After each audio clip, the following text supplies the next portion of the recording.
Education का काम केवल इतना नहीं है कि हम मार्क्स ले लें, डिग्री ले लें और जॉब ले लें। एजुकेशन पूरा एक सोसाइटी को बिल्ड करने का काम करता है। लेकिन आज ये पॉलिसी पूरा एजुकेशन का जो पर्पस है, एजुकेशन का जो रिस्ट है, उसी को क्रश करने के लिए ये पॉलिसी को लाया गया है। अभी हम देख रहे हैं कि लॉकडाउन के दौरान 2 साल जो थे हम लोग ऑनलाइन एजुकेशन ले रहे थे। मोबाइल हमारा होता था, रिचार्ज हम कराते थे, पूरा फीस जो होता था वो कॉलेजेस स्कूल्स को जाते थे। आजकल सरकार सिर्फ वोटों पे रह गई है। अमीर तो राष्ट्रवाद के नाम पे वोट दे देगी, गरीब राशन के नाम पे वोट दे देगी, लेकिन मिडिल क्लास फैमिली जो दब रही है उनका क्या? सर हम इतने बड़े रईस के बाप नहीं है, किसान के बेटे हैं सर। हमें कहाँ से लेके आए, कितना करें? 1.5 साल होगी सर, 1.5 साल से।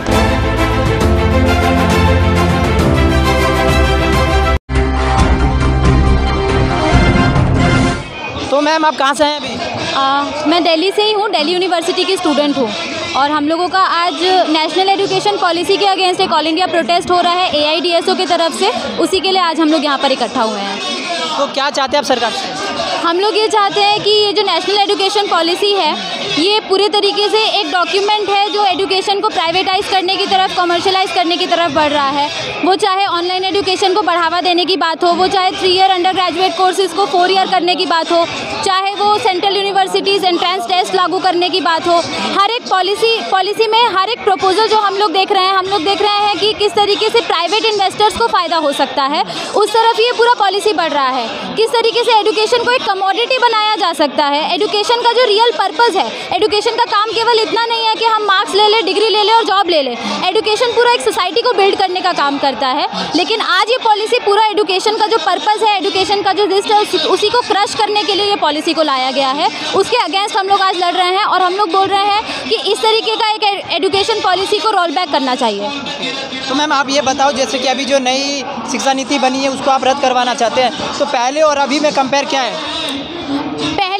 पहले भी एजुकेशन सिस्टम को एक बिजनेस सेक्टर के तौर पे ही देखा जाता था। राजीव गांधी के वक्त ही बोला गया था कि education is a unique sector for investment. लेकिन ये पॉलिसी जो है, जो प्रीवियस फ्लॉज एंड डिफॉर्मिटीज़ थे उनको ही कंसोलिडेट करते हुए बहुत एक रैपिड प्रोसेस में इम्प्लीमेंट कर रही है। प्लस यहाँ पे प्राइवेटाइजेशन जो धीरे धीरे इतने सालों से चली रही थी, प्राइवेट स्कूल्स देखते हैं, प्राइवेट कॉलेजेस देखते हैं, इस पॉलिसी में वो एक तरीके से एक्सप्लिसिटली लीगलाइज कर दिया जा रहा है कि गवर्नमेंट स्कूल्स को धीरे धीरे वो प्राइवेटाइज कर देंगे। एजुकेशन सेक्टर को, जो एजुकेशन सिस्टम को जो है वो अपने कंट्रोल में लाना चाहते हैं। अभी हम देख रहे हैं कि लॉकडाउन के दौरान 2 साल जो थे हम लोग ऑनलाइन एजुकेशन ले रहे थे। मोबाइल हमारा होता था, रिचार्ज हम कराते थे, पूरा फीस जो होता था वो कॉलेजेस स्कूल्स को जाते थे। तो ये जो एक चीज़ था, अब ऑनलाइन एजुकेशन में बच्चों ने कुछ नहीं सीखा और अभी हालत ये हो गई है कि बच्चे किताबें पढ़ने भी नहीं चाहते। वो पहला पन्ना पढ़ते हैं और आखिरी पन्ना पढ़ते हैं, उनको पता नहीं है कि कंटेंट क्या है। तो बच्चों का जो दिमाग है, it has been wired in such a fashion कि वो सवाल नहीं उठाते हैं। और यही चीज़ स्टेट को चाहिए, देश की जो सरकार है उसको यही चीज़ चाहिए कि बच्चे जो है वो सवाल ना उठाए, वो कुछ भी पॉलिसी लागू कर दे, सरकार कुछ भी कर दे, बच्चे जो है वो सवाल ना करें। तो इसीलिए हम इस चीज़ के खिलाफ हम विरोध कर रहे हैं और हम बोल रहे हैं कि इसको जल्द से जल्द रोल बैक किया जाए। तो ये जो अब केंद्र सरकार के ऊपर जो आरोप लग रहे हैं, जैसे कि अभी 5 राज्यों में चुनाव हुए, उसमें भी कोरोना नहीं था, लेकिन फिर भी इन्होंने इलेक्शन हुए, तो उस पर क्या कहेंगे आप? देखिए, हमारे देश में election is not just a voting process, it's basically a festival, it's a power game. वहाँ पे लोग, अब कौन पावर में आना चाहता है उसके बेसिस पे कंटिन्यूस गेम चलता है, जिसके बेसिस पे वो लोग इलेक्शन से पहले आप देखोगे होर्डिंग्स लग जाते कि इसको आप वोट दो, उसको वोट दो। लेकिन हम लोग जब स्टूडेंट्स की बात करते, आपकी या मेरी बात होती है या आम जनता की बात होती है, तब कोई होर्डिंग नहीं लगती कि चलो NEP 2020 आई है, आप लोग इसके बारे में पढ़ो, या NEP 2020 में ये पॉइंट्स है। ये चीज़ें तो हम लोगों को कंसर्न करती है। Then why isn't no hoarding about national education policy 2020? Election के लिए तो आप हज़ारों होर्डिंग्स लगा देते हो, बैनर्स लगा देते हो। तो यही है हमारा election is not just a process, it's a festival in our country. कहाँ से अभी आप? हरियाणा से आया हूँ मैं। हरियाणा से कब निकले थे हरियाणा से यहाँ? हरियाणा सुबह निकले थे 4 बजे। तो मतलब आप क्या चाहते हैं आप? हमारी जो एग्ज़ाम रुका पड़ा आर्मी का वो जल्दी से जल्दी कराया जाए और 2 साल की जो एज में वो छूट दी जाए और नई भर्ती निकाली जाए, ये हमारी मांगे हैं। ये आपकी मांग है।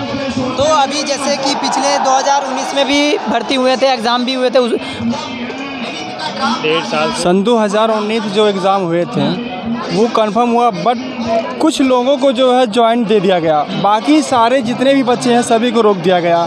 मैं सरकार से सवाल करना चाहता हूं, आखिर क्यों हम लोगों के साथ, हम जैसे युवाओं के साथ 2-2 साल 3-3 साल इस तरीके से पेंडिंग में रख कर जो है हमारी भविष्य को ख़तरनाक बनाने का, साबित करने का काम करते हो आप लोग।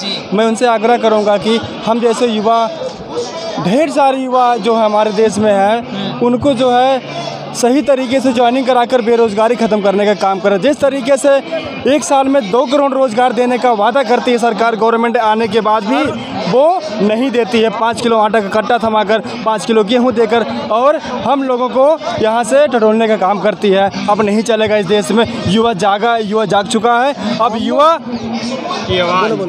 हम कोरोना के टाइम में भी सिर्फ भर्ती की तैयारी कर रहे थे, सिर्फ इसी उम्मीद को लगा के जो एक न एक दिन कोरोना ख़त्म होगा और हमें भर्ती मिलेगी, पर बिल्कुल भी हमारी सुनवाई नहीं की जा रही है। राज्यों में कोरोना चल रहे हैं, राज्य में इलेक्शन चल रहे हैं, हमारी एज निकली जा चुकी है और हमने सिर्फ बचपन से एक ही सपना देखा है, जो हमें भारतीय सेना ज्वाइन करना है।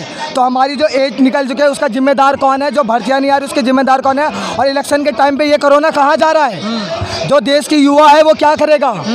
हम समय जब तक हमारी मांगे पूरी नहीं होगी हम यहाँ से नहीं हटेंगे और हम यहीं पे धरने पे बैठे रहेंगे। जब तक हमें न्याय नहीं मिल जाता तब तक हम लोग यहीं बैठे रहेंगे। इसलिए क्योंकि हम बहुत बड़े आदमी नहीं हैं या बहुत पूंजीपति के लोग नहीं हैं। हमारे लोग जो है, हमारे पिताजी रिक्शा चलाते हैं, वो हमारे डाइट के लिए अपने पेट का काट कर जो हमें देने का काम करते हैं। हम उनको बहुत अपना, और हमें भारतीय सेना ज्वाइन करके नहीं लाखों रुपए नहीं मिलने वाले, हमें करोड़ों रुपए की सैलरी नहीं मिलती है, हमें कुछ नहीं मिलती है। हम सिर्फ 2 वक्त की रोटी मिलती है और हम सिर्फ शहादत को पाने के लिए उसमें लगे रहते हैं।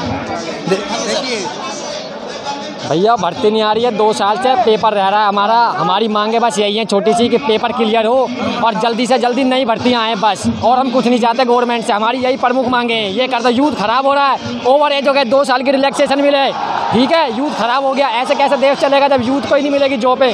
हाँ जी सर, मैं district Bulandshahr colonel Gautam academy से, नाम मेरा अंकित चौहान, आगरा ARO से। सर, मेरा 24 फरवरी को भर्ती हुई थी, जो मैंने रेस मारी थी, और मेरा 26 तारीख को मेडिकल हुआ था। मेडिकल में फिट हूँ, मेरा रिटन टेस्ट रह गया आर्मी का।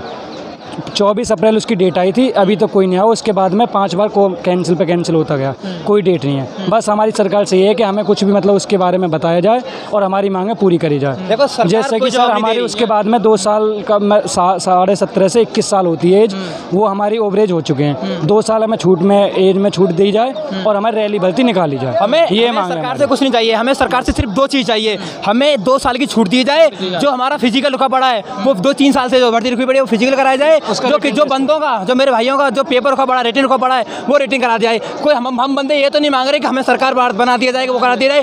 सिर्फ 2 चीज़ मोटी मांग रहे हैं। एक तो ये मांग रहे हैं कि जो पेपर रुका पड़ा वो पेपर करा दिया जाए, जो 2 साल से भर्ती रुकी पड़ी है वो 2 साल से भर्ती करा दी जाए। बस इनकी छोटी सी मांग है, बस ये छोटी सी मांग पूरी कर दिया है। उनके लिए 2 साल की छूट दी जाए। बस ये हमारी 3 यही है, सरकार से हमारी मांगे पूरी करे, बस हमारे हाथ जोड़ के। इतनी तारीख को होगा एग्जाम, बताइए एक बार तो बताइए। हमें होता है एग्जाम डेट लेकर आता है, पोस्टपोन ये पोस्टपोन न करें, एक बार क्लियर कर बता दें कि 2 महीने बाद होगा, सर हम इतने बड़े रईस के बाप नहीं है, किसान के बेटे हैं सर। हमें कहाँ से लेके आए, कितना करें? 1.5 साल होगी सर, 1.5 साल से